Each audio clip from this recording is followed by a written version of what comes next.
اللهم صل على محمد وآل محمد. اللهم صل على محمد.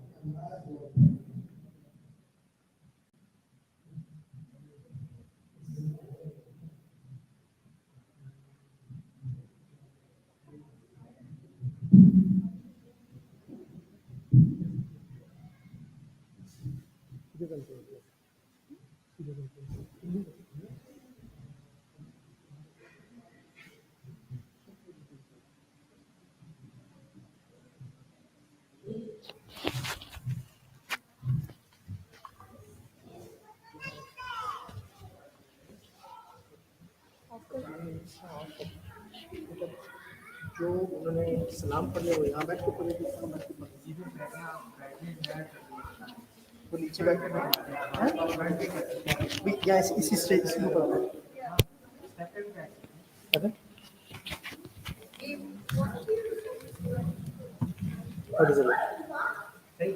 ठीक है ये भी साथ में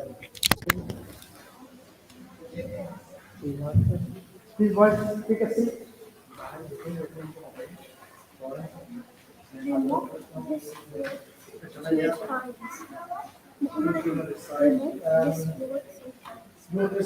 के साथ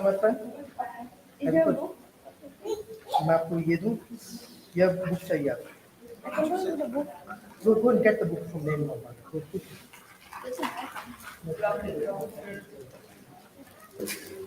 Little bit of space.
And use the mic.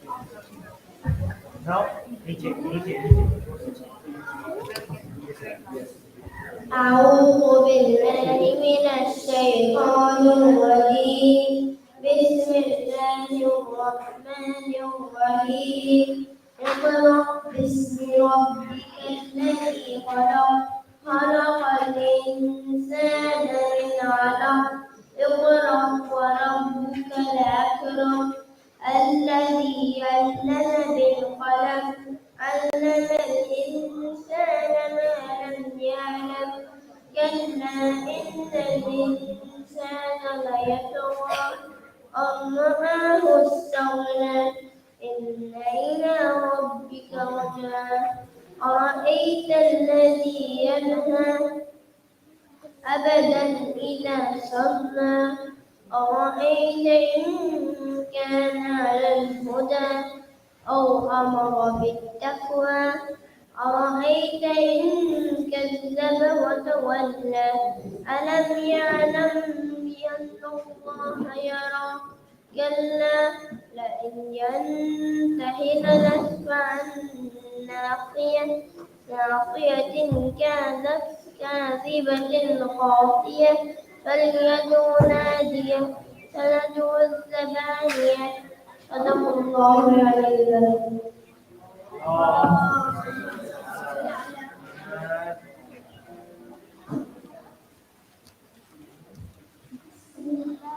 الرحمن الرحيم إنا أنزلناه في ليلة القدر وما أدراك ما ليلة القدر ليلة القدر خير من ألف شهر تنزل الملائكة والروح فيها بإذن ربهم من كل أمر سلام هي حتى مطلع الفجر.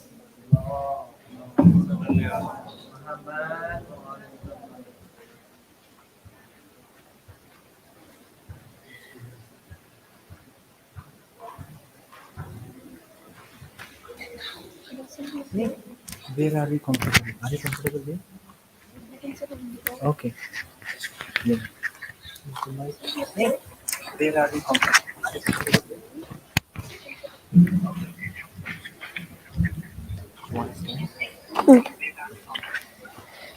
أعوذ بالله من الشيطان الرجيم بسم الله الرحمن الرحيم عن جابر بن عبد الله الأنصاري عن فاطمة الزهراء عليها السلام بنت رسول الله صلى الله عليه وآله قال سمعت فاطمة أنها قالت دخل علي أبي رسول الله في بعض الأيام فقال السلام عليك يا فاطمة فقلت عليك السلام قال إني أجد في بدني ضعفا فقلت له أعيذك بالله يا أمتاه من الضعف فقال يا فاطمة ائتيني بالكساء اليماني فغطيني به فأتيته بالكساء اليماني فغطيته به وصرت أنظر إليه وإذا وجهه يتنأنأ كأنه البدر في ليلة تمامه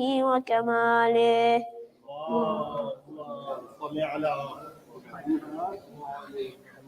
فما كانت إلا ساعة وإذا بولدي الحسن قد أقبل وقال السلام عليك يا أمه فقلت عليك السلام يا قرة عيني وثمرة فؤادي فقال يا أمه إني أشم عندك رائحة طيبة كأنها رائحة جدي رسول الله فقلت نعم إن جدك تحت الكساء فأقبل الحسن نحو الكساء وقال السلام عليك يا جداه يا رسول الله أتأذن لي أن أدخل معك تحت الكساء؟ فقال وعليك السلام يا ولدي ويا صاحب حوضي قد أذنت لك، فدخل معه تحت الكساء. اللهم صل على محمد وآل محمد. فما كانت إلا ساعة وإذا بولدي الحسين قد أقبل وقال السلام عليك يا أمه. فقلت وعليك السلام يا ولدي ويا قرة عيني وثمرة فؤادي. فقال لي يا أمه إني أشم عندك رائحة طيبة كأنها رائحة جدي رسول الله صلى الله عليه وآله. فقلت نعم إن جدك وأخاك تحت الكساء. فدنا الحسين نحو الكساء وقال السلام عليك يا جداه، السلام عليك يا من اختاره الله، أتأذن لي أن أكون معكما تحت الكساء؟ فقال وعليك السلام يا ولدي ويا شافع أمتي قد أذنت لك، فدخل معهما تحت الكساء. اللهم صل على محمد وآل محمد. فأقبل عند ذلك أبو الحسن علي بن أبي طالب وقال السلام عليك يا بنت رسول الله. فقلت وعليك السلام يا أبا الحسن ويا أمير المؤمنين. فقال يا فاطمة إني أشم عندك رائحة طيبة كأنها رائحة أخي وابن عمي رسول الله. فقلت نعم ها هو مع ولديك تحت الكساء. فأقبل علي نحو الكساء وقال السلام عليك يا رسول الله، أتأذن لي أن أكون معكم تحت الكساء؟ قال له وعليك السلام يا أخي ويا وصي وخليفتي وصاحب لوائي قد أذنت لك، فدخل علي تحت الكساء. اللهم صل على محمد وآل محمد. ثم أتيت نحو الكساء وقلت السلام عليك يا أبتاه يا رسول الله، أتأذن لي أن أكون معكم تحت الكساء؟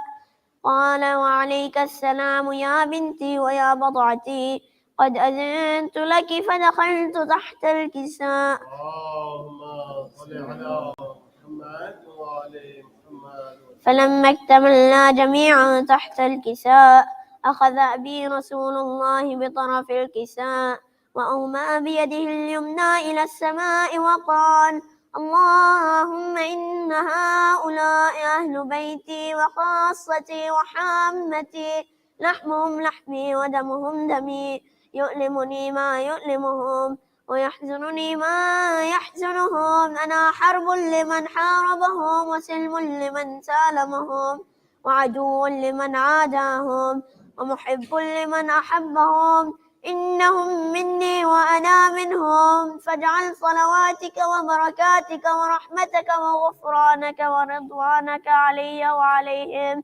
وأذهب عنهم الرجس وطهرهم تطهيرا. اللهم صل على محمد وآل محمد.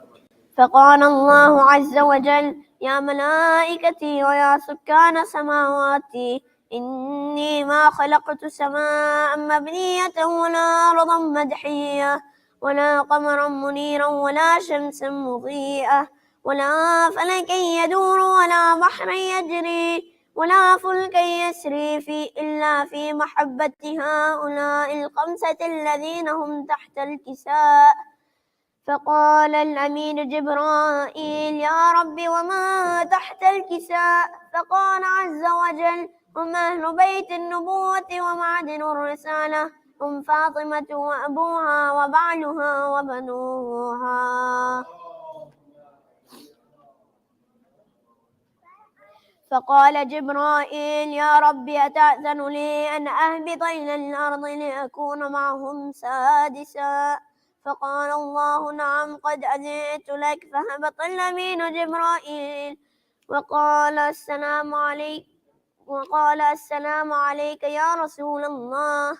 العلي الأعلى يقرئك السلام ويخصك بالتحية والإكرام ويقول لك: وعزتي وجلالي إني ما خلقت سماء مبنية ولا أرضا مدحية ولا قمرا منيرا ولا شمسا مضيئة ولا فلكا يدور ولا بحرا يجري ولا فلكا يسري إلا لأجلكم ومحبتكم، وقد أذن لي أن أدخل معكم فهل تأذن لي يا رسول الله؟ فقال رسول الله وعليك السلام يا أمين وحي الله إنه نعم قد أذنت لك. فدخل جبرائيل معنا تحت الكساء فقال لأبي إن الله قد أوحى إليكم يقول إنما يريد الله ليذهب عنكم الرجس أهل البيت ويطهركم تطهيرا. اللهم صل على محمد وعلى محمد. فقال علي لأبي يا رسول الله أخبرني ما لجلوسنا هذا تحت الكساء من الفضل عند الله. فقال النبي والذي بعثني بالحق نبيا واصطفاني بالرسالة نجيا ما ذكر خبرنا هذا في محفل من محافل أهل الأرض وفيه جمع من شيعتنا ومحبينا إلا ونزلت عليهم الرحمة وحفت بهم الملائكة واستغفرت لهم إلى أن يتفرقوا. فقال علي إذا والله فزنا وفاز شيعتنا ورب الكعبة. اللهم صل على محمد وعلى محمد. فقال النبي ثانيا يا علي والذي بعثني بالحق نبيا واصطفاني بالرسالة نجيا ما ذكر خبرنا هذا في محفل من محافل أهل الأرض وفيه جمع من شيعتنا ومحبينا وفيهم مهموم إلا وفرج الله همه ولا مغموم إلا وكشف الله غمه ولا طالب حاجة إلا وقضى الله حاجته. فقال علي إذا والله فزنا وسعدنا وكذلك شيعتنا فازوا وسعدوا في الدنيا والآخرة رب الكعبة. اللهم صل على محمد وعلى محمد. صلوا على محمد وعلى محمد. اللهم صل على محمد وعلى محمد.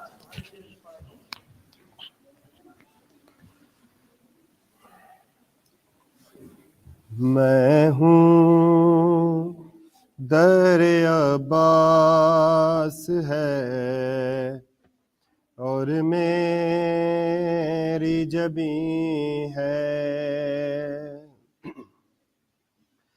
मैं हूँ दर अब्बास है और मेरी जबी है। सब कहने की बातें हैं, सब कहने की बातें हैं, फलक है ना ज़मी है। मैं हूँ दर अब्बास है और मेरी जबी है। जख्मी है मगर करबो बला, कितनी हंसी है। जन्नत कहीं दुनिया में अगर है तो वही है। मैं हूँ दर अब्बास है और मेरी जबी है। उतना ही यकीन है तेरी امداد کا مجھ کو اتنا ہی یقین ہے تیری، امداد کا مجھ کو جتنا مجھے زہرا کی دعاؤں کا یقین ہے۔ سنتے ہیں کہ بے تیغ بھی لڑتا ہے سپاہی، پر عباس تو ہاتھوں کا بھی محتاج نہیں ہے۔ میں ہوں در عباس ہے اور میری جبیں ہے، کیوں مدحت عباس میں لکنت ہے زباں کو،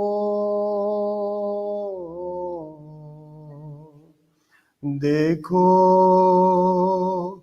کہیں محفل میں سکینہ تو نہیں ہے۔ کب مشق چھدی یاد ہے عباس کو لیکن، کب مشق چھدی یاد ہے عباس کو لیکن، کب کٹے گئے شانے یہ انہیں یاد نہیں ہے۔ سب کہنے کی باتیں ہیں، فلک ہے نہ زمین ہے،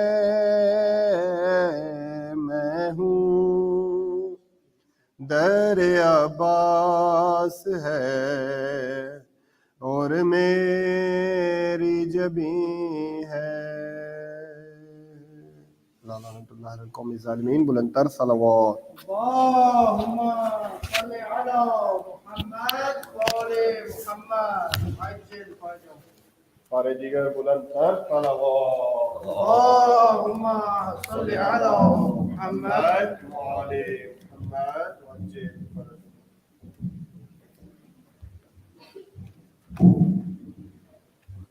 سارے دیگر صلوات۔ اللهم صل علی محمد وآل محمد وعجل فرجهم۔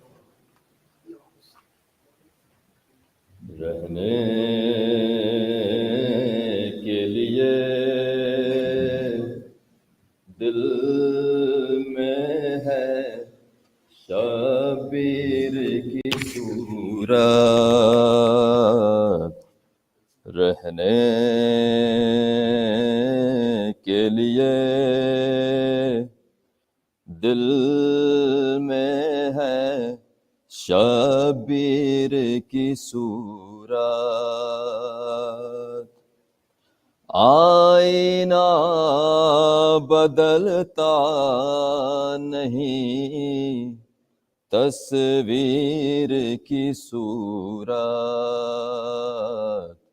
رہنے کے لیے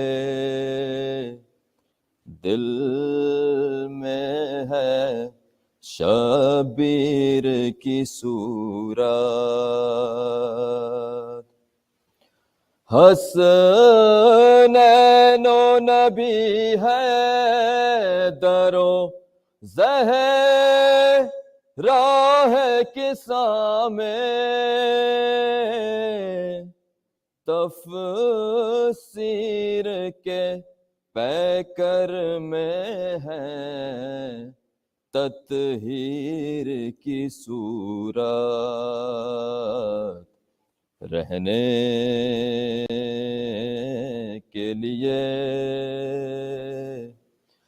قربان اے شبیر اے خلیل آپ بھی دیکھیں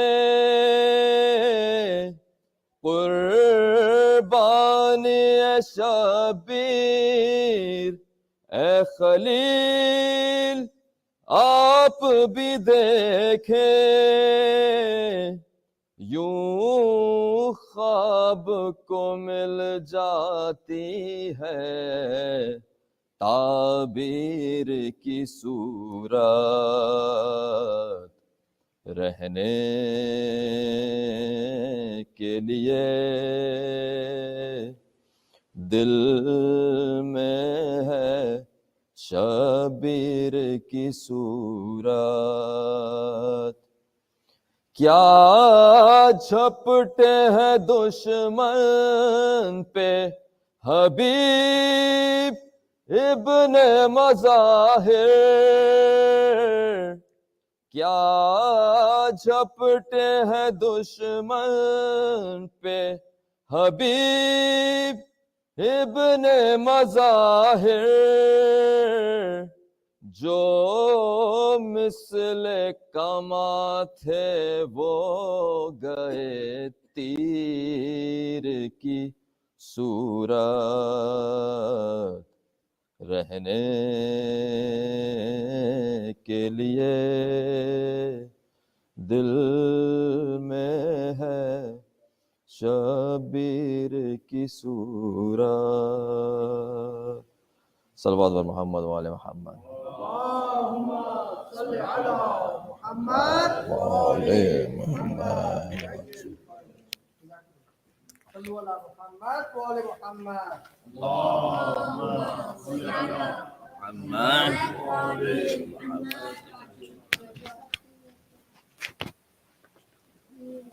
For the hastening of the reappearance of our Master, our Leader, our Imam, the Avenger, the Savior, Al-Hujjat ibn al-Hasan al-Askari, please recite aloud Salawat ala Muhammad wa Ali Muhammad.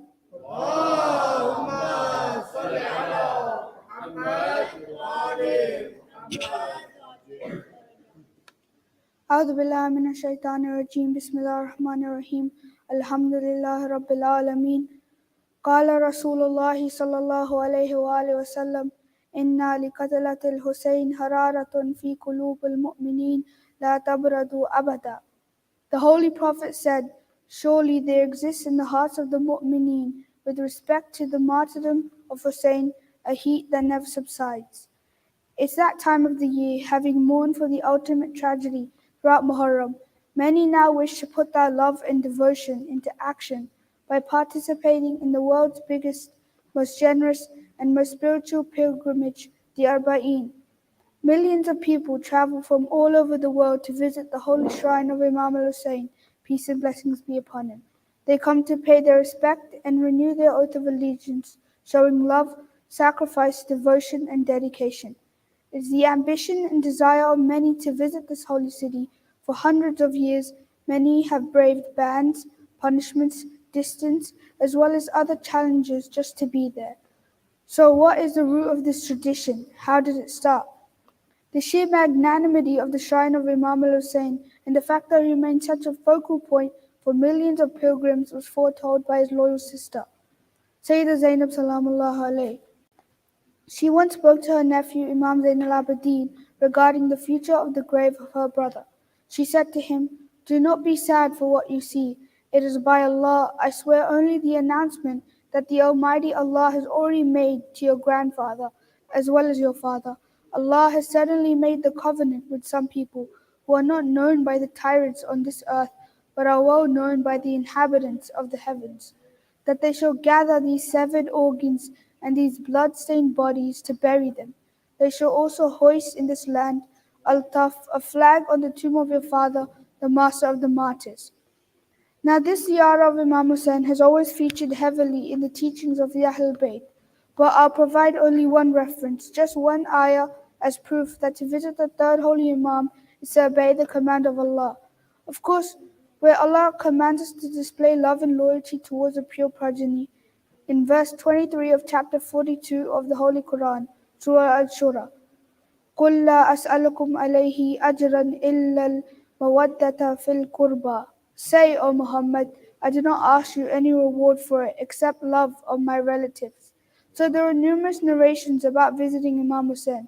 However, there is a group of people among us in this hall who may not be able to visit Abu Abdullah this year, who might have wished to be in Karbala on the day of Ashura, but it had not been possible.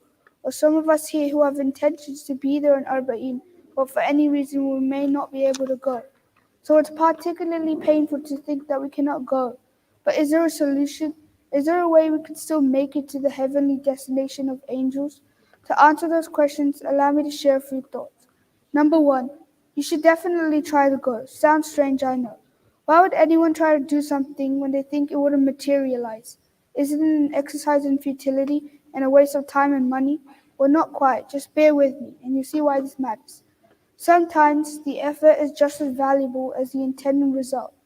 Then there are times when the end result doesn't matter as much as trying to reach that journey, thus becomes more important than the destination.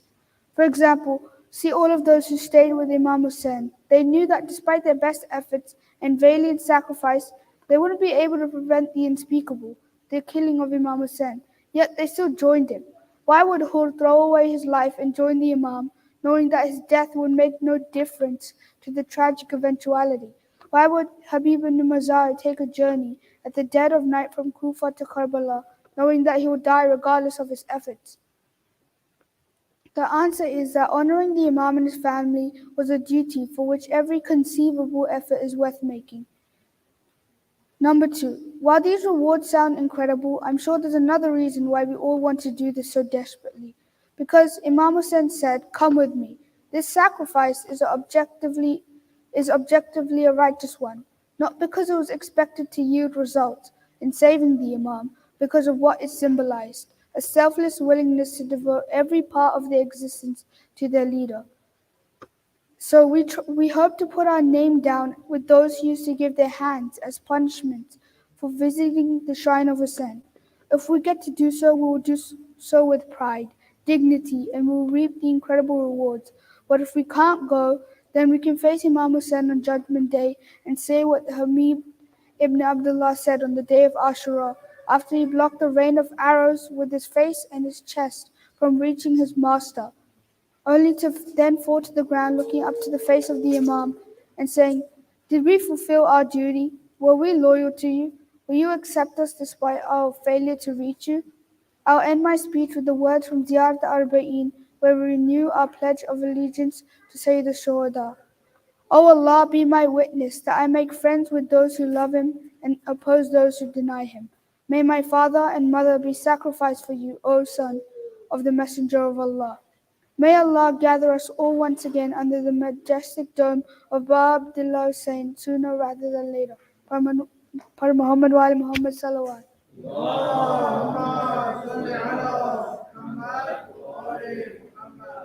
May I now invite Sheikh Muhammad Mehdi to recite tonight's Majalis. صل على محمد وآله. نعرہ تکبیر، نعرہ رسالت، نعرہ رسالت، نعرہ حیدری، حیدری، حیدری، پر محمد و اہل بیت محمد صلوات. اللہم صل علی محمد و آل محمد وعجل فرجهم. بار دیگر بلندتر صلوات. اللہم صل علی محمد و آل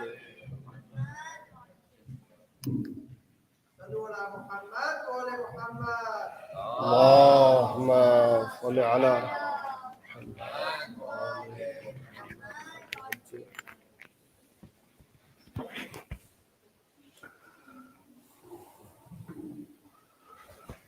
أعوذ بالله السميع العليم من الشيطان اللعين الرجيم. بفضل الله بسم الله الرحمن الرحيم الحمد لله رب العالمين الحمد لله والحمد حقه كما يستحقه حمدا كثيرا.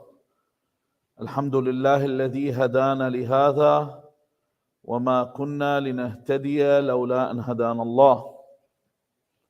اللهم لعن أول ظالم ظلم حق محمد وآل محمد وآخر تابع له على ذلك.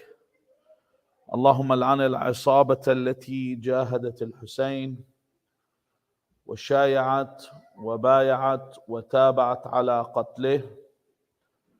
اللهم لعنهم جميعا. ثم الصلاة والسلام على خير خلق الله أجمعين محمد. اللهم صل على محمد وآل محمد وعلى أهل بيته الطيبين الطاهرين واللعنة الدائمة على أعدائهم أجمعين إلى قيام يوم الدين. You hear the proverb many a time that power corrupts. You know, when people say, for example, when someone gets power, they become corrupted, or they get money, they become corrupted. But this isn't really the actual case. The case is that the power and the money expose a hidden reality. Amir al-Mu'mineen Ali ibn Abi Talib salawatullahi wa salamu alayh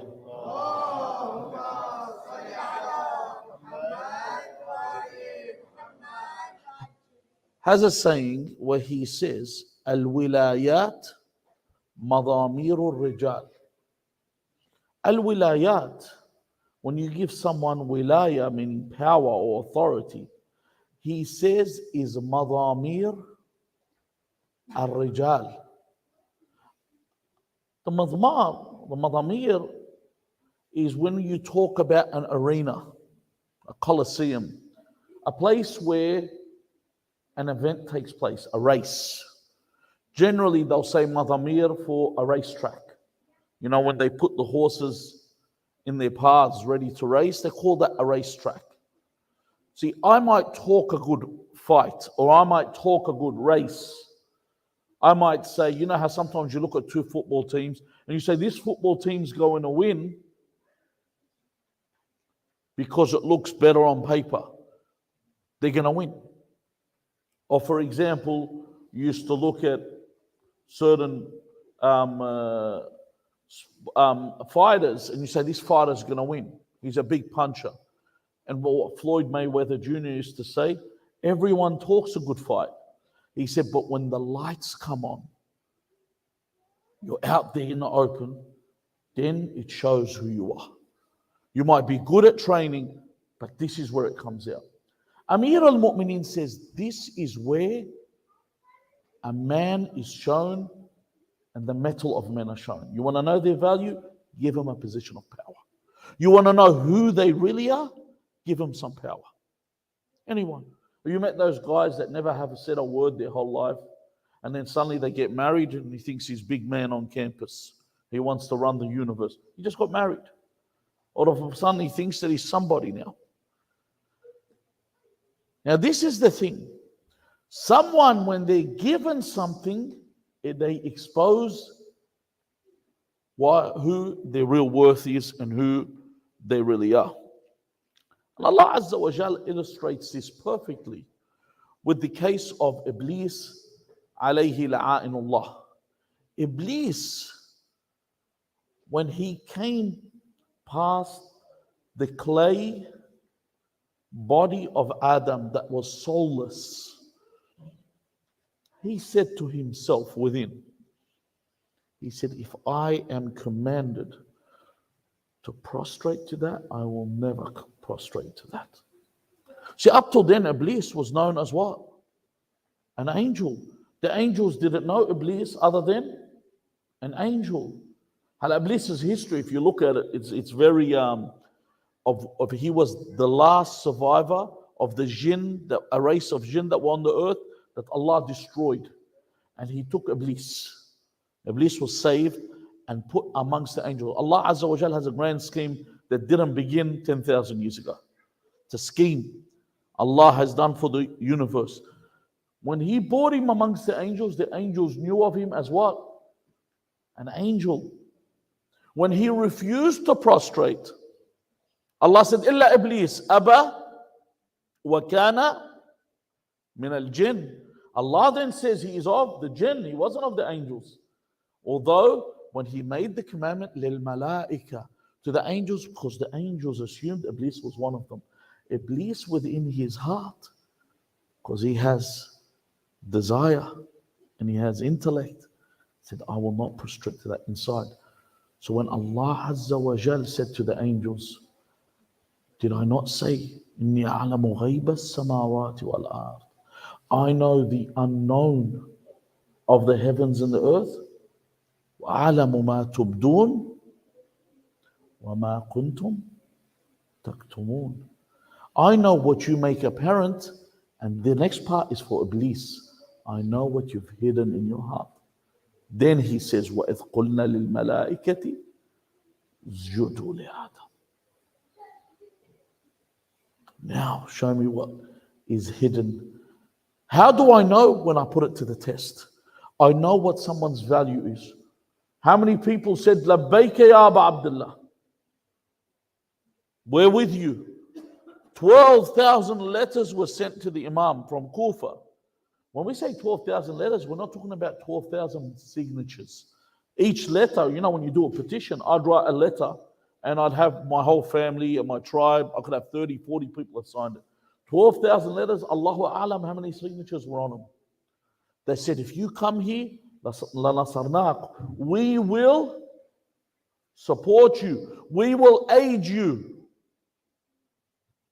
Some of Kufa did come and aid him. People like Habib ibn Mawahir, people like Muslim ibn Awsaja, they came and supported, but the majority betrayed him. Why? Because when they were put to the test, they failed. They were unable to do this.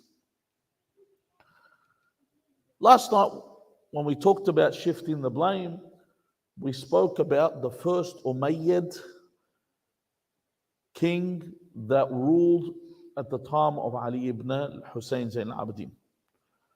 The second Umayyad king was Muawiyah ibn Yazid, but he was insignificant, didn't really last that long and was gone. But the one after him is where the shift went from Banu Umayyah, from Al Abi Sufyan to Al Marwan. You know, you have a tribe, the umbrella tribe is Quraysh.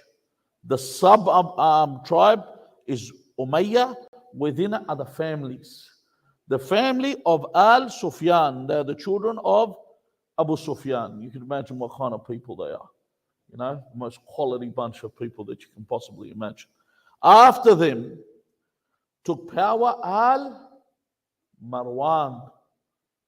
The first one of Al Marwan was Marwan ibn al-Hakam. Marwan ibn al-Hakam was the weakest individual of Banu Umayyah. He was known as Al-Khayt al-Batil. The people actually called him Al-Khayt al-Batil. Al-Khayt al-Batil means a khayt is a string, because he was tall and he was really thin. But they said, you know, basically he's a false string. You know, someone that wasn't liked. Al-Wazagh ibn al-Wazagh, as the Prophet called him. Al-Wazagh, you know what Wazagh is? Wazagh is the, like, you seen those lizards, the geckos. That's a Wazagh. The Prophet called him Al-Wazagh ibn al-Wazagh, the gecko, the son of a gecko. You want to know what type of a person this person was? This person was so weak. He was the definition of a backstabber. In fact, Talha, in the battle of Jamal, you know how Talha was killed? Marwan ibn al-Hakam speared him in the buttock. Where? In the battle, and they were on the same team. He killed a fighter on his team. Why? He killed him because he anticipated that Aisha would defeat Ali ibn Abi Talib. That's what he had anticipated. So Banu Umayyad killed Talha and they killed Zubair.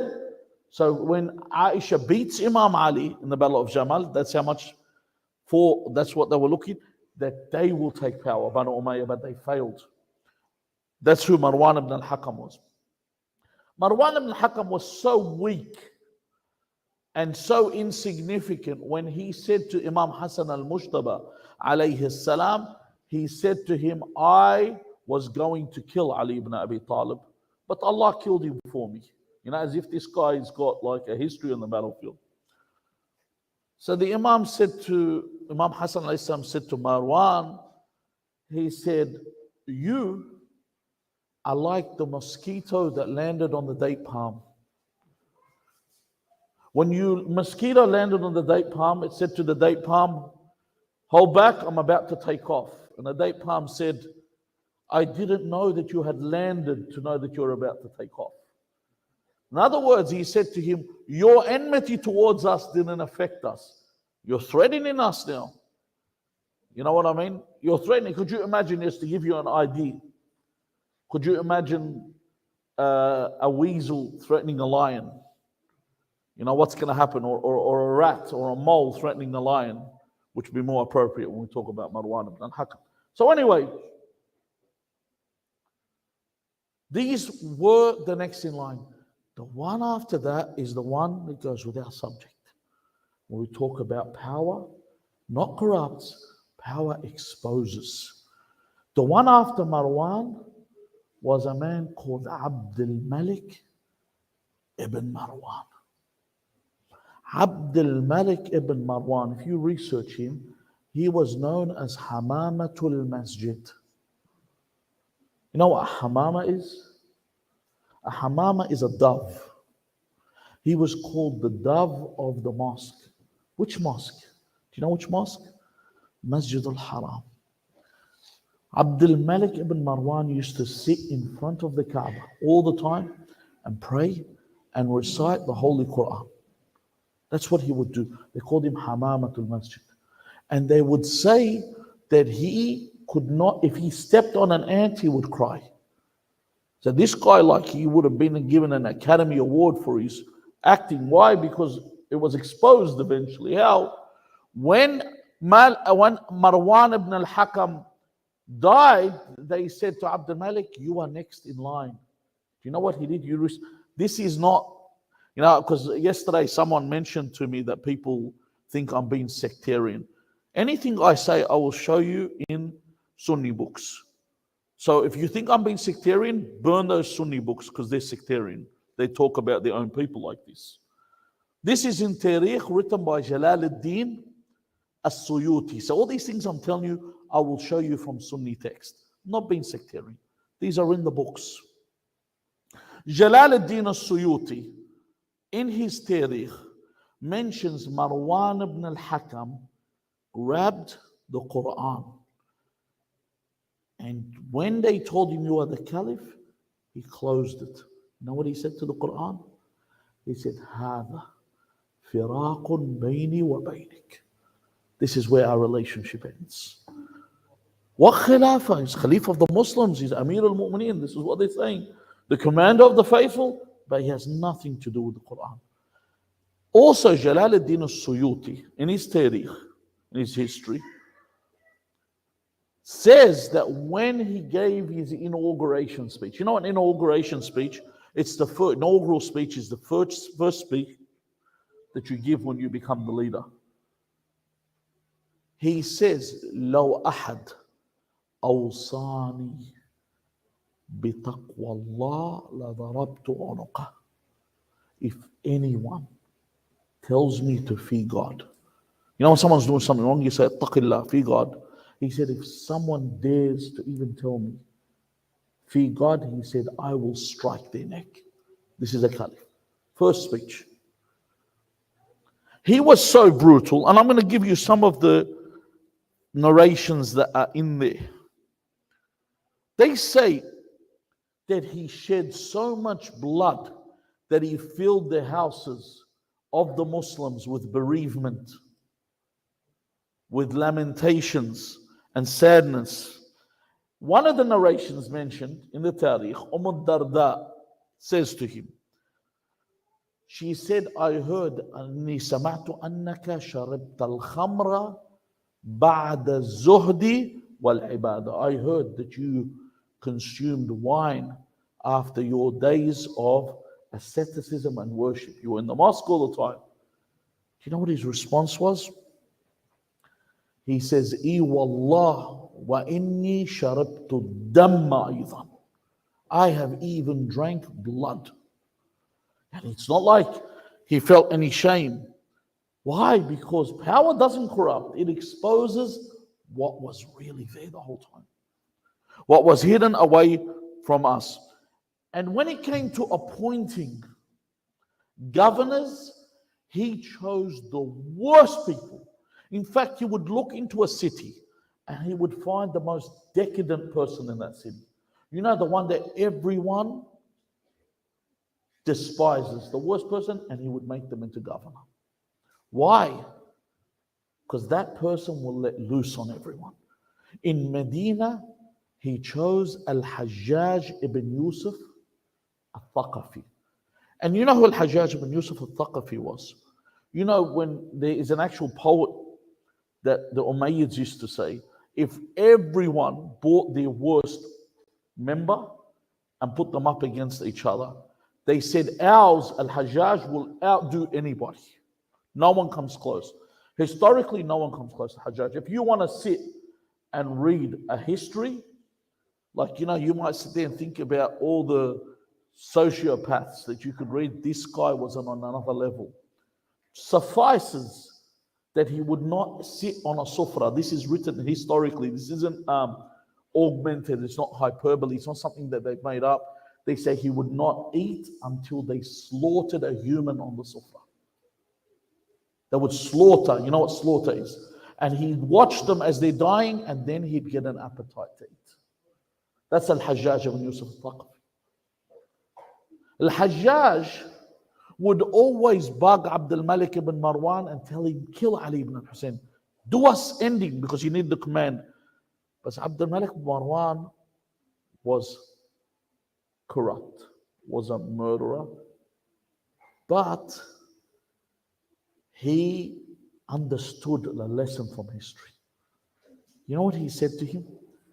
He said, I will not spill the blood of the Hashemites. Not because of taqwa. He said, because the family of Al Sufyan went in this direction and they were finished. Muawiyah was behind the killing of Imam Hassan alayhi salam, and indirectly Imam Hussain, and indirectly Imam Amir al-Mu'mineen. Yazid was responsible for the killing of Imam Hussain, and that ended Al-Sufyan. So he said, I will not. And you look before him, Marwan ibn al-Hakam didn't do anything. Neither did he. But he was one person that exposed something that was hidden. He did many other things, including he even demolished the Kaaba. And another thing that he did, just to let you know, have you ever seen the Baitul, not Baitul Maqdis, the Dome of the Rock? You ever seen that dome, the octagon? Have you ever asked why is it built as an octagon? Do you know why he built it as an octagon? He built it so instead of people going, Abdul Malik ibn Marwan built it like this. So instead of going to the Hajj, people go to the Dome of the Rock and they do tawaf there. So he says, if the Hajj is far, just go here instead. You know? And in fact, Al-Hajjaj ibn Yusuf al-Thaqafi used to tell people, when the people used to come and visit the grave of the Prophet, he would come, this is why the Salafis have this thought. He would come and say, why are you visiting this grave of this dead man? Go visit the living representative of God, Abdul Malik ibn Marwan, and do tawaf around his palace in Damascus. And this is the mentality that they would export to the people. Now here's the point. These people had something here. When it was triggered, it manifested. This is where I need to wake up. People that commit a sin or commit a crime do not become criminals overnight. You know, we have a saying in English, another proverb, that says the higher the monkey climbs, the more it shows its tail. Things start to get exposed, they're there. It's not that they were never there. You know, sometimes people ask about Zubair ibn al-Awwam. Was he righteous? No, he was never righteous. He just concealed it. He was really good at doing it. When the time came, he let out his colors. In the opportune moment, they let out their colors. One of the arguments that people bring, they say that إِنَّ قَوْمًا آمَنُوا بِأَلْسِنَتِهِمْ لِيَحْقِنُوا بِهِ دِمَاءَهُمْ.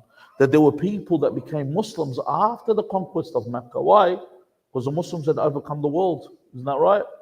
So people like Abu Sufyan, Muawiyah, Khalid ibn al-Walid became Muslims after the conquest of Mecca. So one alim that was linked to Ahmad ibn Hanbal said to a man at the time of Imam al-Askari's time, he said, if these people, they became Muslims after the conquest of Mecca. What about the other Sahaba? The ones that took power as well, they became Muslims early. They became Muslims before the Hijrah. So what gain did they become Muslims? If you say they don't believe, what gain did they? What was the reason they became Muslims? It's a question you will be asked by people. If I say that Muawiyah and Khalid ibn al-Walid became Muslims because of the conquest of Mecca, what did the others become Muslims for? It's a fair question, isn't it? So the Imam says, ask the child. A child walks in. He says, a 4-year-old child walks in. He says, ask this child. That child obviously was our master, Al-Hujjat ibn al-Hasan al-Mehdi. Salaamullah alayhi.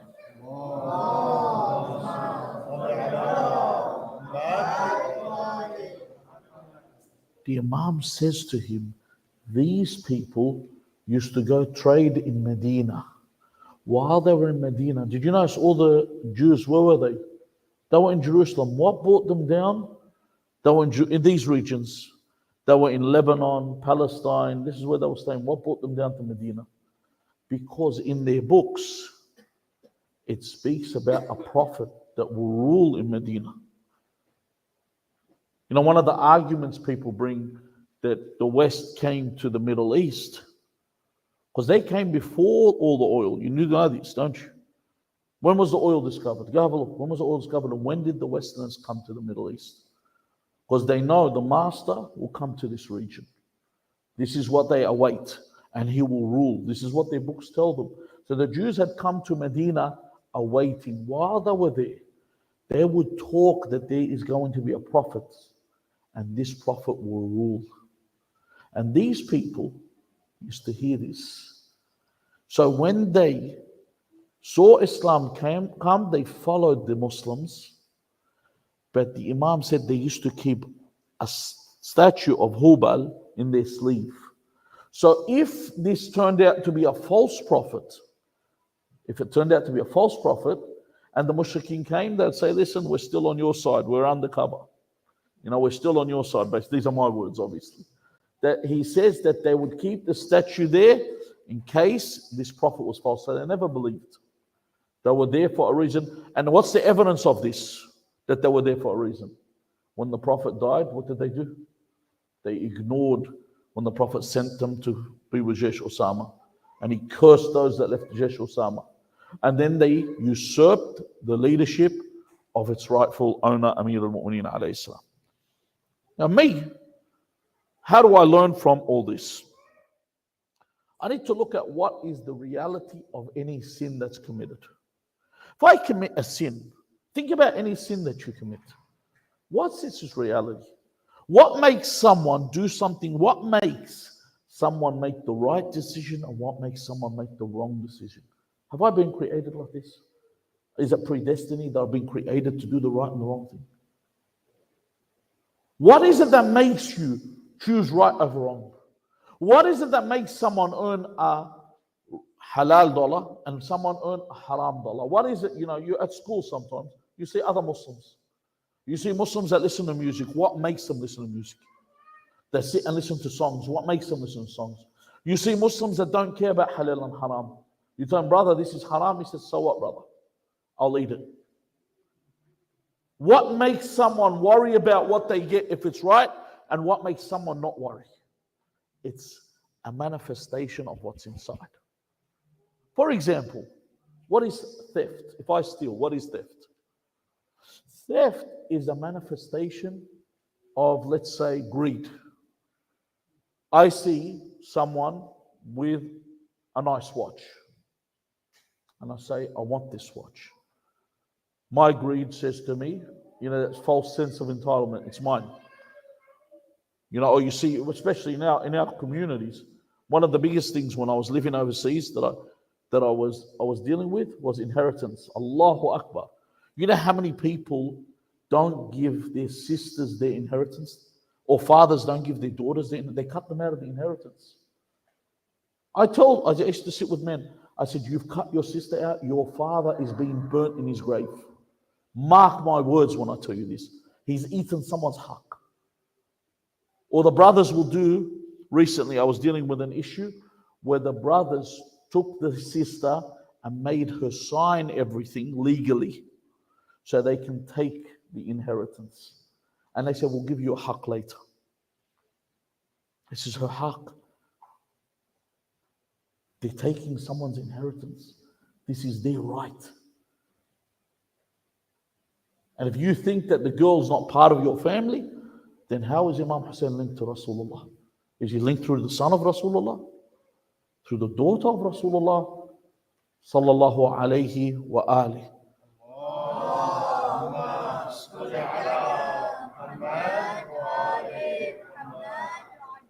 So this theft is a manifestation of greed that's there. There's a sickness there. When someone kills someone, primary example, when Qabil kills Habil alayhi salam, this was a manifestation of envy. He was envious of his brother, so he killed him. So the murder didn't just occur. Why do you think when they say, for example, cold-blooded murder? Cold-blooded murder is when someone kills for absolutely no reason. And still that doesn't exist. This person's an accomplished killer. He's been killing people for so long that he's able to kill people in cold blood. And then there's warm-blooded or hot-blooded. Warm-blooded murder is when someone gets into a fight and it takes place. But there is no such thing as a cold crime. The crime is a manifestation of a reality that's within, that hasn't been come out. Allah Azza wa Jal shows this, that the sin is showing you that there is a deficient soul. He says, قُلْ, he says to his messenger, say, كُلٌّ يَعْمَلُ عَلَى شَاكِلَتِهِ. Everyone does according to their manner. A mu'min, you know, when we say, for example, al-mu'min la yaghdur. A mu'min does not do anything treacherous. Al-mu'min idha wa'ada wafa. It says a mu'min, if he makes a promise, he fulfills. If you don't fulfill, question your iman. If you've made a promise with someone, you don't fulfill it. Don't make a promise. If you can't do it, don't make a promise. If you're going to make a promise, don't do it. Because you will do what you are according to what you have been. So everyone accords to this, works with this manner. And this is why we call this what? We call it a character, a characteristic. Any trait you have is called a characteristic. It's based on what your character is. So if the fault is here, it's within, before it comes out as an action, where do I have to start working? Within. You know when there's a faulty product, and the Sayyid will know about this. Remember with the sleep products, the Philips, why did they recall them? They recalled them because the foam within them was going into the respiratory system, and what the foam goes into your lungs and it's carcinogenic. It causes cancer. So they recalled all of them. They didn't say, hold on, let's just go fix them. The fault is within, return all the products.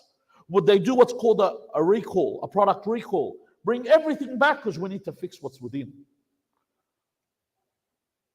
Because the problem is within and the problem is dangerous. And this is what I need to understand. This problem that I have is dangerous. It must be fixed. Because the sin is not an unwarranted occurrence. It's not a sudden happening. It's not something that happens overnight. It's something that has been built within. There's a symptom within that shows this deficiency. Firstly, we're going to look at how we can avoid the sin. And then we look at how do we protect ourselves from sin. What's going to help you to protect yourself? First thing, what should make you remember to avoid the sin? Because the sin itself that you're about to do can render all your work fruitless. See, you come and attend the Majalis. You know, once I was being asked in a Q&A, someone asked me, brother, you say if I shed a tear for Imam Hussain, my sins are forgiven. All these rewards, yes, it's true. But then you said, if someone doesn't pray, they go to hell. How did these two mix? I cry over Imam Hussain, but I don't pray. I said, simple. Very simple. What did Qabil say to Habil? He said, you gave a sacrifice to God, he accepted it. I gave a sacrifice to God, he didn't accept it. Habil said to him, Innama yataqabbalullah minal muttaqeen. Allah only accepts from those that guard against evil. You're not praying, he's not going to accept your weeping. How's he going to accept your crying for Imam Hussain when I don't pray? So this is what we're talking about, fruitless action. You know, there's a hadith, and you hear this all the time, where the Messenger of God, sallallahu alayhi wa alihi wa sallam,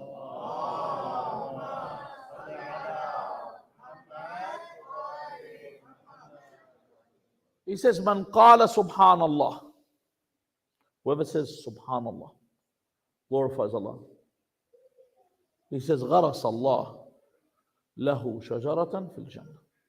That Allah will plant a tree for him in paradise. Whoever says Alhamdulillah, Allah will plant a tree for him in paradise.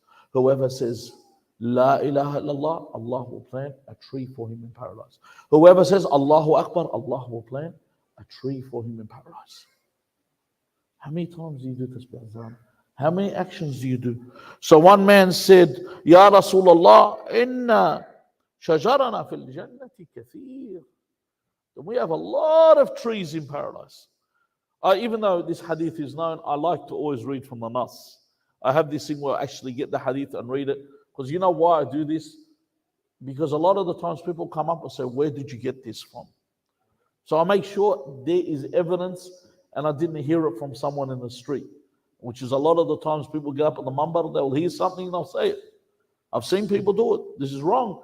You need to make sure it's from the Nas. Especially in Shahr Ramadan when people like to put up statuses, Imam Ali said this and he didn't, then you break your fast. Because you're attributing a falsehood to Ali ibn Abi Talib alayhi salam. So when he says, Naam walakin iyyakum an tursilu alayha niranan fatuhriquha وذلك أن الله عز وجل يقول يا أيها الذين آمنوا أطيعوا الله وأطيعوا الرسول ولا تبطلوا أعمالكم. He says, beware that you do not throw a flame of fire on it and burn all your trees. A flame enters trees, what happens?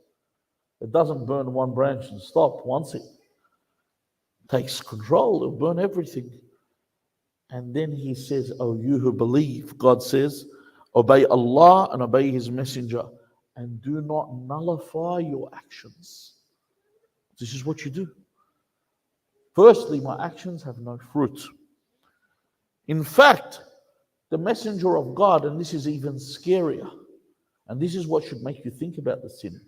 This is one of the most effective ways to abstain. He says, أَتَدْرُونَ مَا الْمُفْلِسِ. He says to his companions, do you know who is the bankrupt? They said, Ya Rasulullah, al-muflis fina man la dirham lahu wa la mata' lahu. Someone that has no money and has no property. Mata' is not only property. And I'm not talking about property. The word that we use for property now is what? We're talking about homes and land. No. Property means they own nothing. They have nothing. Means they have absolutely nothing. That's a bankrupt person. So the Messenger of God says to them, Al-muflisu min ummati man ya'ti yawm al-qiyamah bi salatin wa siyamin wa zakat. He said, the bankrupt from my nation is the one that comes on the day of judgment and they have prayers. They pray, they fast, and they pay the Islamic levy. They pay the Islamic alms. He says, وَيَأْتِي قَدْ شَتَمَ وَقَضَفَ هَذَا وَأَكَلَ مَالْ هَذَا وَسَفَكَ دَمْ هَذَا وَضَرَبَ هَذَا. Look at this. He swore. You see these people, they get up and they swear about anybody. And qadhaf is one of the worst things. You know how you see someone that get upset. I was sitting with a group of people once, and they mentioned someone that, one of those guys that has their own TV station, and goes, he told me this person is the son of zina. I said, oof. So you're going to have fun on the day of judgment when his mother turns up and asks for a hug. What are you going to do then? This is qadhaf. People say this all the time. They say, this guy, he's this, he's that. Go for it. Wait till you see the day of judgment, how many people are going to stand for lines like this. He says, shatama, he swore, qadhafa, وَأَكَلَ مَالْ هَذَا. How many people have, like I mentioned before with inheritance, how many people have taken haqq that's not theirs? He says, وَسَفَقَ دَمْ, that they killed people. Sometimes people kill for a cause. They have a political cause in the name of, this camera stand, I'm going to kill this person.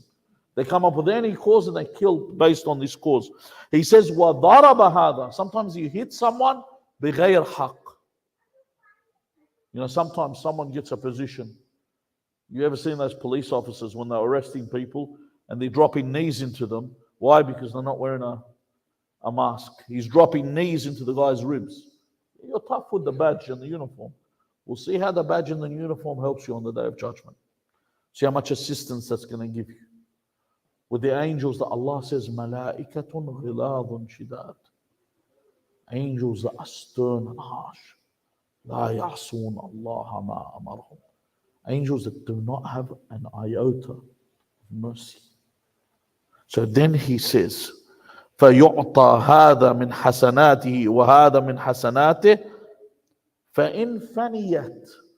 That the actions start getting given out. You swore to this person, give this. You called this person's mother so-and-so, give that to the mother. You hit someone, give that to them. You killed someone, give that. You ate someone's well, that's all right, brother. Give that to that person. And then he says, until all their good deeds run out. What happens after that? I've got no more good deeds. Okay. He says, فَإِنْ فَنِيَتْ حَسَنَاتُ قَبْلَ أَنْ يُقْضَى مَا عَلَيْهِ. It hasn't finished yet. What happens? It says, أُخِذَ مِنْ خَطَايَاهُمْ فَطُرِحَتْ عَلَيْهِ ثُمَّ طُرِحَ فِي النَّارِ. What's left is he starts taking their sins. Because he's got no more good deeds to give. You ever seen when someone's playing Monopoly, and they get caught and they have to pay a bill, they take their property off them, remove your houses, mortgage that, start paying, and you just feel like they're slaughtering him. We have a proverb in Arabic, لَمَّنْ تُسْقَطَ الْبَقَرَةِ. When the cow falls, كَثُرَ السَّلَّاخِينَ. All the butchers running with their knives. When it falls down, everyone wants a piece. This is what happens. Go on, what for? What for? What did I do this for? You know, the people that usurped the Khilafah of Ali ibn Abi Talib, what for? 2 years of power, the first one. 9 years, the power, so 2 years. 2 years you got to sit on a chair and dangle your legs for 2 years. You did all that just for 2 years? What for? What for? You take someone's heart. This is enough to make you think over what you are doing. I have to think over this. Where am I heading? This is enough to make you, am I doing my Hajj right now? You're attending Majalis Abu Abdullah al-Hussain. Imagine all these, you have earned so much reward. When you leave these centers, afterwards, are you going to sit around and start accumulating sin? What for?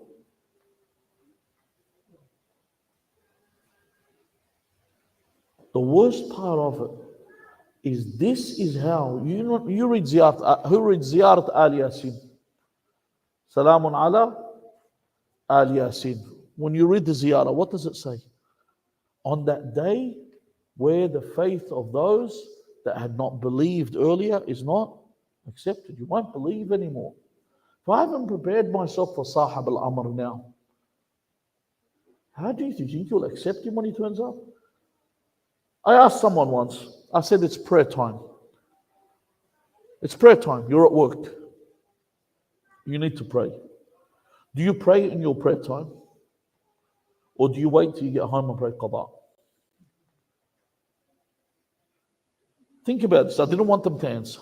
I said, because if you wait to pray qada later on, when Imam Sahib al-Amr comes and he calls you, you say, yeah, I'll come in the second or the third string of people that turn up. I still got a project I need to finish. You think you won't? Of course you will. Because when Allah called you, you didn't come. You think you're going to come when the representative of Allah called you? Of course you're not going to come.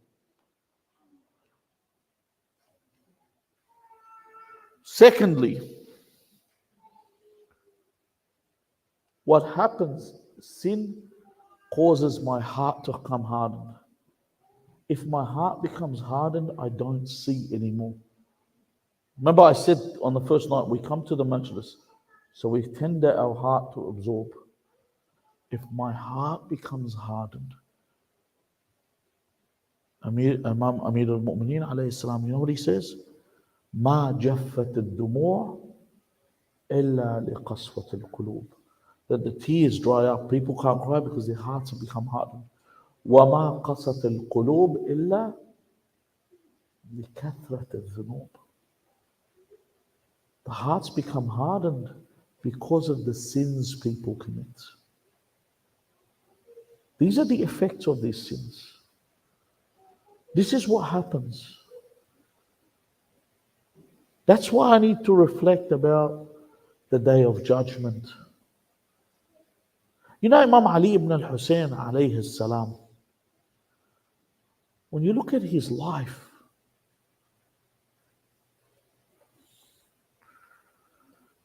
Salamullah alayhi, you know, he wasn't only burdened with the chains under the command of Yazid. Did you know even Abdul Malik ibn Marwan put chains on him? He put manacles on him. And this narration is also mentioned in the books of Ahl Sunnah wa Jama'ah, not only our books.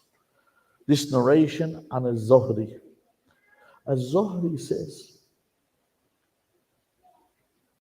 he says, I came in to see Ali ibn al-Hussain, and he was brought as a prisoner. They were taking him from Medina. Where were they taking him? Guess where they were taking him? From Medina to where? To Sham. This time they were taking him from Medina, not Karbala, to Sham, and they had him in chains. He said, I saw him in a state. He said, I asked if I could talk to him. Al-Zuhri obviously was an Umayyi, but apparently he's someone that was awoken from this moment, from what you see in the narration. He says, I asked if I could sit with him and talk to him. He said, when I walked in, he said, I saw manacles around his neck and his arms and the chain. He said he was covered in so many chains. He said that I looked at him and I said, only if I was in your position and you were safe. You know what Imam Ali ibn Hussain said? He said, Ya Zuhri. He said, if you and your like were in this situation, see what you're looking at me, you think this is a problem for me? He says, what overcomes me so much is when I think of the wrath of God on the Day of Judgment. I don't even feel this compared to what's up there. He's in another state. This is what keeps you aware that if you know it's a reality, if you were to step on a piece of coal on the floor, how high would you jump? You've seen someone jump? They jump from the heat. They can't. How can I handle the fire of hell? Imam Ali alayhi salam says, وَهَذَا مَا لَا تَقُومُ لَهُ السَّمَاوَاتُ وَالْأَرْضِ. The heavens and the earth could not bear the punishment of God. How can you bear it?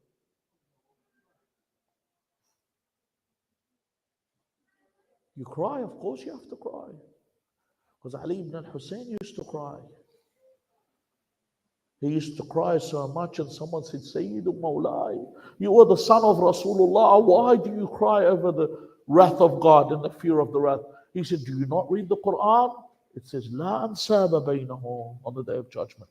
No one's related to anyone. Allah has no relatives. I need to be aware. This is the lesson I must learn from these months. But look at the beauty. I just turn, like I mentioned last night, and Allah says, yes, you're back. That's all you have to do, turn. Come back to God. This is the problem. People don't make that decision. Why? In their heart is still what? Dunya. One said to me, a brother said to me, he said, my father will not go to the Hajj and he will not get religious until he's married us all. I said, what has his religiosity got to do with marrying you? He said, because he wants to do a big wedding with, I said, so he wants to bring Iblis for your marriages. What are you waiting for? He said, this is what in other words, I haven't cut off my connection. It's like when someone goes to the Hajj. They said he threw 6 stones at the Jamrah. He threw 6 stones. Why don't you throw the 7th? He says, I can't cut my connection off with Iblis. We go way back. How am I going to leave him? Think about this. I have to make the decision here. These nights of Muharram, I have to make the decision. I don't want this world. And it's much easier today than it was. Honestly, 10 years ago, it was harder to detach. Now it's easy. Wherever you go in this world, it's purple and pink, and no one even knows what they want to be today. You don't even know. You're afraid to call someone sir or ma'am because you might be saying the wrong thing to them.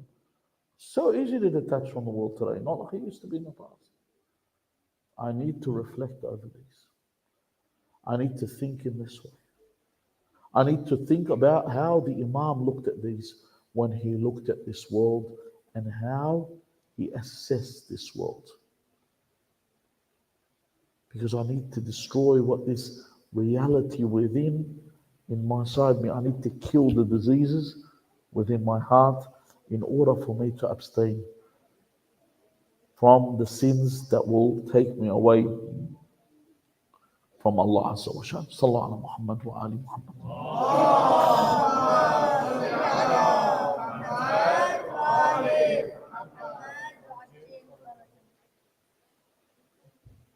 Abdul Malik ibn Marwan did not poison the Imam.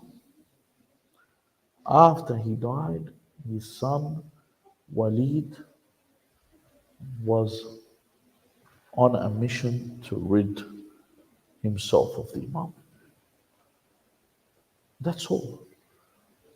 Even though the Imam was what? Was a man that was mashghul fi nafsih. He was preoccupied with who? With himself. He was worried about doing what's right for himself. So Walid ibn Abdul Malik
They say that when Imam Hussain alayhi salam came to visit him, he asked the Imam to bring him a container.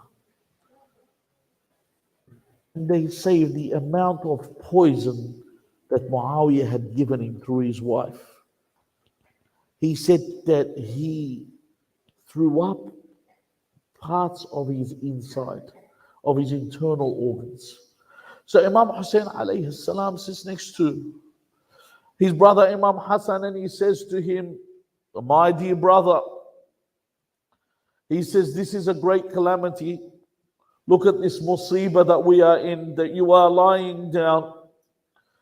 And look at you, and there are parts of your insides that are there that you have thrown up. And then Imam Hassan alayhi salam says to Imam Hussain, he says, my dear brother, the man that killed me is only one man. But as for you, Abu Abdullah, you will be surrounded by 30,000. And all these people that will surround you, not one of them is a friend. They are all foes. And he said, La yawmka yawmaka Abu Abdullah. There is no day like yours. And on this day when he was surrounded by all his enemies, and one after the other decided on how that they would kill him. Each person would call one after the other, and one would come and strike him with a spear, another would strike him with a sword. One child sat and he was holding his mother's arm. This child was Abdullah ibn Hassan, the brother of Qasim. Abdullah ibn Hassan took his arm away from his mother. He ran towards Imam Hussain. He saw one man raise his sword to strike Imam Hussain. He said, Ya ibn al-khabitha, ataqtula ammi. Were you trying to kill my uncle? So this accursed man, instead of striking Imam Hussain, he struck Abdullah ibn al-Hasan on his arm, and his arm was severed. He said, oh uncle, they cut my right arm. Imam Hussain held him close to his chest. And then he says, be patient, for Allah Azza wa Jal will replace your arm for you. As he held him, another la'in came and struck the child in the arm of his uncle. So Sayyidah Zainab alayha salam, when she realized there was no one left, they were all coming towards the Imam. Sayyidah Zainab alayha salam came out and she called, Ama fiikum Muslim? Is there not a Muslim amongst you? She said, Oh Umar ibn Sa'd, ayuqtal Aba Abdullah wa anta tanzur ilayh. Oh Umar ibn Sa'd, is Abu Abdullah going to be killed while you watch? This is the type of people that had built their hearts on sins. As Abu Abdullah had said to them earlier, he said, your stomachs are full of haram. He said that you forgot the remembrance of Allah, that Satan has encompassed you. ألا لعنة الله على القوم الظالمين وسيعلم الذين ظلموا أي منقلب ينقلبون والعاقبة للمتقين. Ya Allah, we ask you on these nights, oh Allah, we ask you, there are many sick people that have asked me for dua. Oh Allah, cure our sick in these nights. Anyone that's asked me or asked any of you for dua, نسألكم الدعاء جميعا. Oh Allah, fulfill their needs. Have mercy on this deceased, cure their sick. Oh Allah, any single people that are unable to get married, oh Allah, give them what is best for them, send them a good spouse for them. All those that are unable to have children, oh Allah, grant them a child, a righteous child. Oh Allah, we ask you on these nights not to take us from this world until you are pleased with us. Do not take us from this world except on the wilayah of Ali ibn Abi Talib alayhi salam. Oh Allah, hasten the reappearance of our master Al-Hujjat ibn al-Hasan al-Mehdi. أرواحنا فدا بسم الله الرحمن الرحيم. اللهم قل لوليك الحجة ابن الحسن صلواتك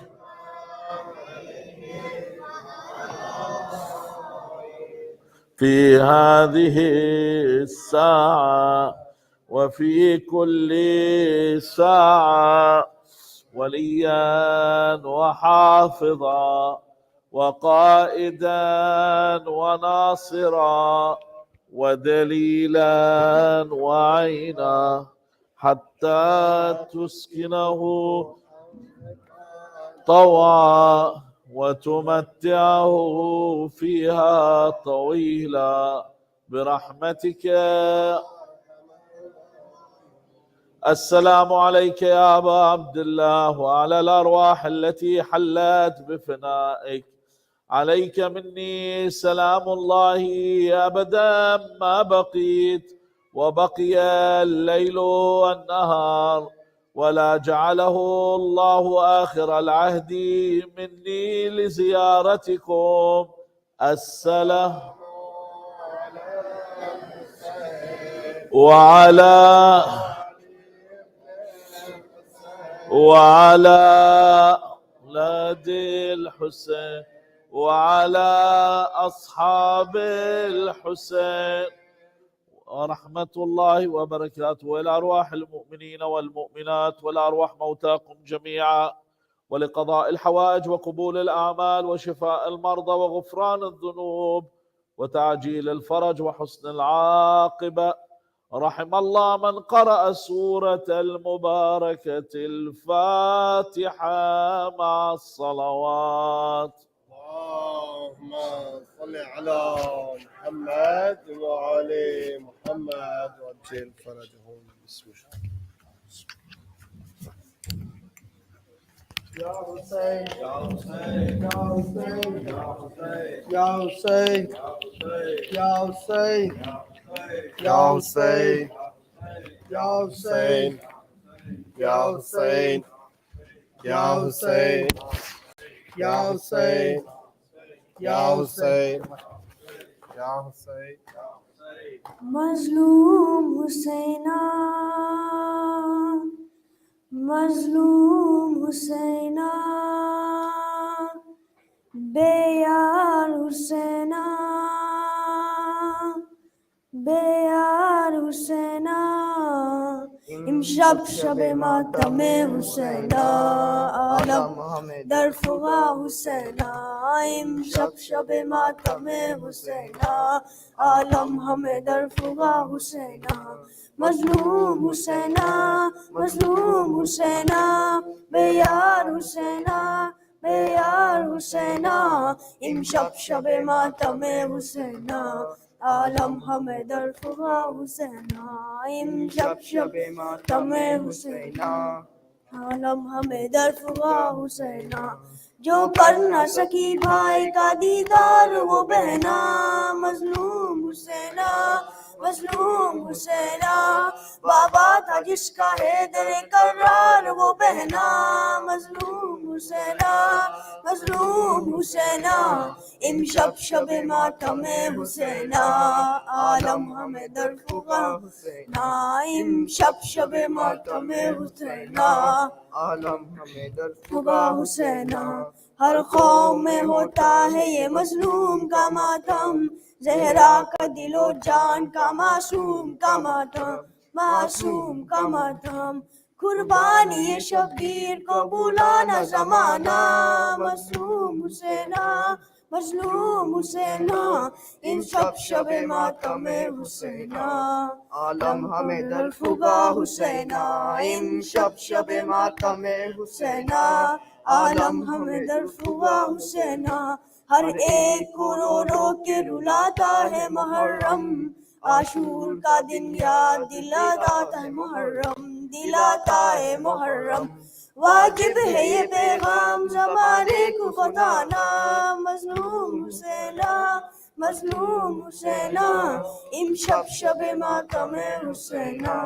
عالم ہمیں در فغا حسینہ امشب شب ماتم حسینہ عالم ہمیں در فغا حسینہ جو کر نہ سکی بھائی کا دیدار وہ بہنا مظلوم حسینہ مظلوم حسین بابا تھا جس کا حیدر کرار وہ بہنا مظلوم حسین مظلوم حسین امشب شب ماتم حسین عالم ہمیں در خدا حسین امشب شب ماتم حسین عالم ہمیں در خدا حسین یا حسین یا حسین یا حسین یا حسین بھائی کو خدا بھائی کا لاشا نہ دکھائے بھائی کو خدا بھائی کا لاشا نہ دکھائے بھائی کو خدا بھائی کا لاشا نہ دکھائے لاشے پہ علمدار کے شہ کہتے تھے ہائے بھائی کو خدا بھائی کا لاشا نہ دکھائے بھائی کو خدا بھائی کا لاشا نہ دکھائے کیا ثانی زہرا کو میں بتلاؤں گا بھیا میں بتلاؤں گا بھیا میں بتلاؤں گا بھیا میں لاش سے اٹھ کر تو نہیں جاؤں گا بھیا نہیں جاؤں گا بھیا اب شمر یہی آ کے چھری مجھ پہ چلائے بھائی کو خدا بھائی کا لاشا نہ دکھائے بھائی کو خدا بھائی کا لاشا نہ دکھائے پھٹ جائے گا غم سے میرا دل تھام لو عباس دل تھام لو عباس دل تھام لو عباس اب دیر بہت ہو گئی گھر کو چلو عباس گھر کو چلو عباس ایسا نہ ہو مقتل میں سکینہ چلے آئے بھائی کو خدا بھائی کا لاشا نہ دکھائے بھائی کو خدا بھائی کا لاشا نہ دکھائے اب ہاتھوں میں لرزا ہے کہاں جان رہی ہے کہاں جان رہی کہاں جان رہی ہے مظلوم کی غربت میں کمر ٹوٹ گئی ہے کمر ٹوٹ گئی ہے یا رب کسی دشمن پہ بھی یہ وقت نہ آئے بھائی کو خدا بھائی کا لاشا نہ دکھائے بھائی کو خدا بھائی کا لاشا نہ دکھائے پہلو میں صدا میں نے بٹھایا تمہیں بھائی بٹھایا تمہیں بھائی بٹھایا تمہیں بھائی جس بھائی نے گودی میں اٹھایا تمہیں بھائی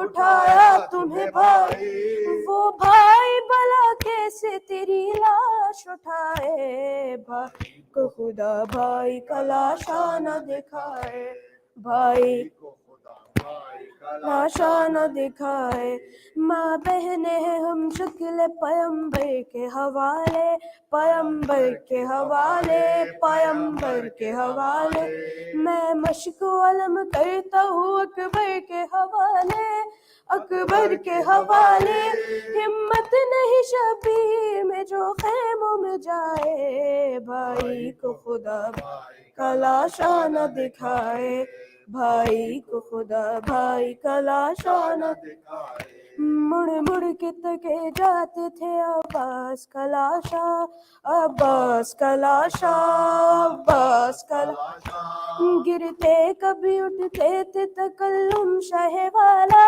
تکلم شہ والا اکبر بڑی مشکل سے سنبھالے ہوئے آئے بھائی کو خدا بھائی کا لاشا نہ دکھائے بھائی کو خدا بھائی کا لاشا نہ دکھائے بھائی کو خدا بھائی کا نہ دکھائے یا حسین یا حسین یا حسین یا حسین یا حسین حسین حسین اللہم صل علی محمد وعلی محمد وعجل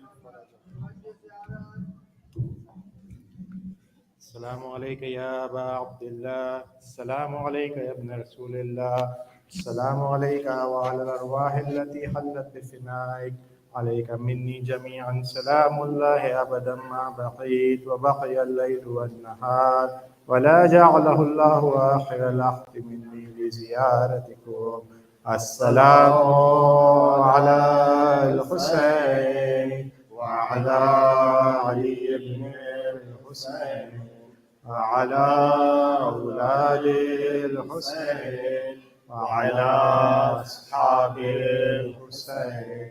السلام عليكم ورحمة الله وبركاته. السلام عليك يا غريب الغرباء. السلام عليك يا معين الضعفاء والفقراء. السلام عليك يا شمس الشموس وعلى أنيس النفوس. السلام عليك يا علي بن موسى الرضا ورحمة الله وبركاته. السلام عليك يا مولاي يا صاحب العصر والزمان. السلام عليك يا شريك القرآن. السلام عليك يا إمام الإنس والجان. سيدي عجل الله تعالى فرجك وسهل الله تعالى مخرجك وظهورك ورحمة الله وبركاته. يا صاحب الزمان أدركني.